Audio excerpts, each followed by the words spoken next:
Many people speak correct English at work.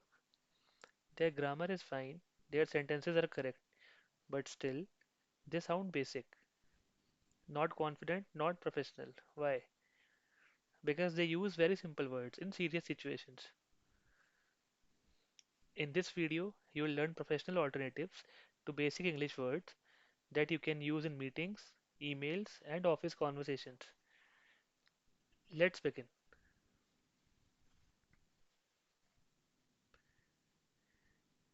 At work, it's not about speaking difficult English, it's about choosing slightly better words. Words like very, nice, good, big or small, these are correct English, but they sound informal in professional settings. Today, we'll replace these basic words with calm, professional alternatives that sound clear and confident.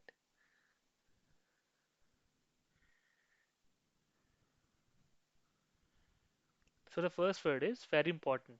Many people say this task is very important, this is correct, but it sounds basic. Instead, you can say critical or essential. Let's see some example. This is a critical task, or this information is essential.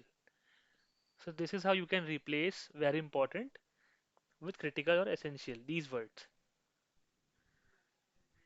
Because when you remove very, your sentence becomes stronger and more professional. Let's move ahead. Next word is nice. Many people say that's a nice idea, but at work, nice is too casual. Instead, you can use words like strong or valuable. How do we use these words? For example, this is a strong idea, or that's a valuable suggestion. So these words, these sound professional, not emotional. Let's move ahead. The next word is good. So in our day-to-day setups, in our offices or casual conversations or formal conversations also, we use this word quite a lot. Okay. For example, we say we got good results, right? Something like that. So instead, what you can say is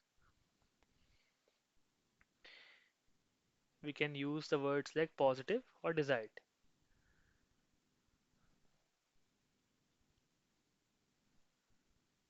How do we use these words?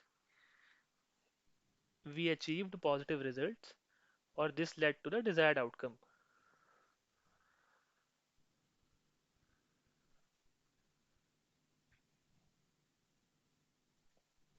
So you will see here that it's a small change, right? But it brings in big difference. So this brings us to our next word.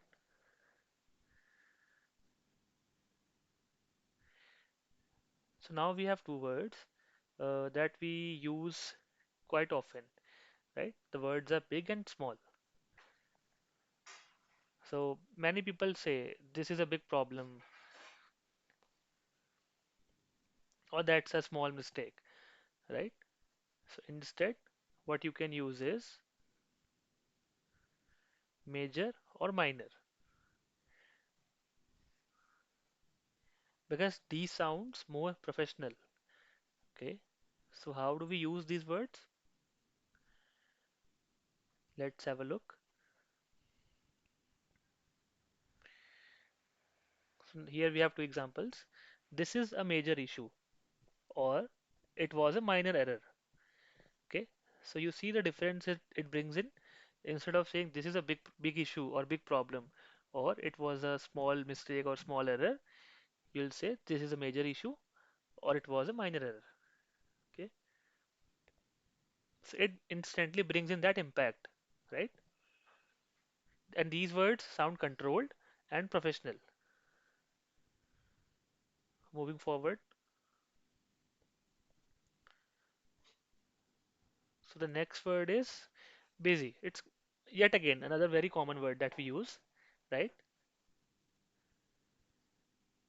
So, like a lot of people, they say, I'm busy right now. Okay, that is also fine, but you can enhance it by using words like tied up or occupied. Okay, so how can we use these words? Let's see. I'm tied up at the moment, or I'm currently occupied. So next time onwards, whenever you want to tell somebody you are busy, don't simply say I'm busy. Okay, tell them you're tied up at the moment, or you can simply say you're currently occupied. Okay,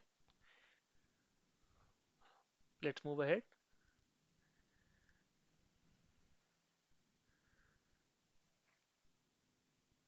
Okay, the next word is no problem.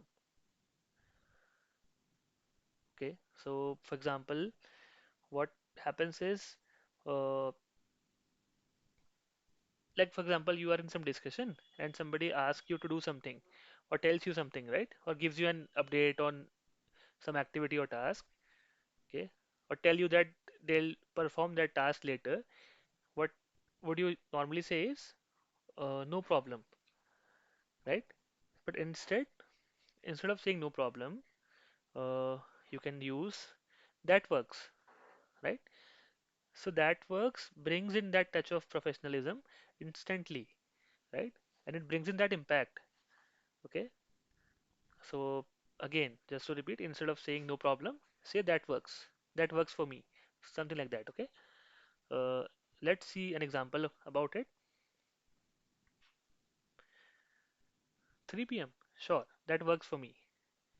You see how the sentence has been beautified, right? Instead of saying sure, no problem, you would say sure, that works for me.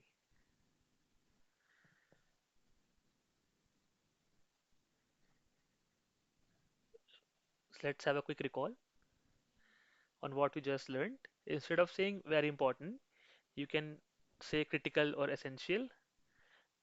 Instead of saying nice, you can use words like strong or valuable in your statement or sentences, right? Instead of saying good, you can use words like positive or desired. Instead of big or small, we can replace them with major or minor respectively.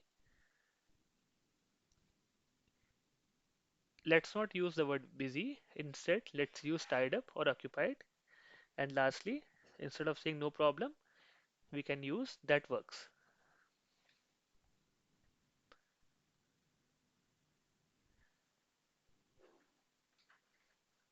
So what you should do is you should pause, repeat slowly, and bring these words in your day-to-day usages, okay? So the habit will build up slowly. The change will come in slowly. All you have to do is pause and repeat, okay? So remember, professional English is not about big vocabulary, it's about better choices. One word at a time. All you have to do is just practice slowly and use it daily. So that brings us to the end. If this video was helpful, you can subscribe to the channel. In the next video, we'll learn how to stop translating from Hindi to English and start thinking in English.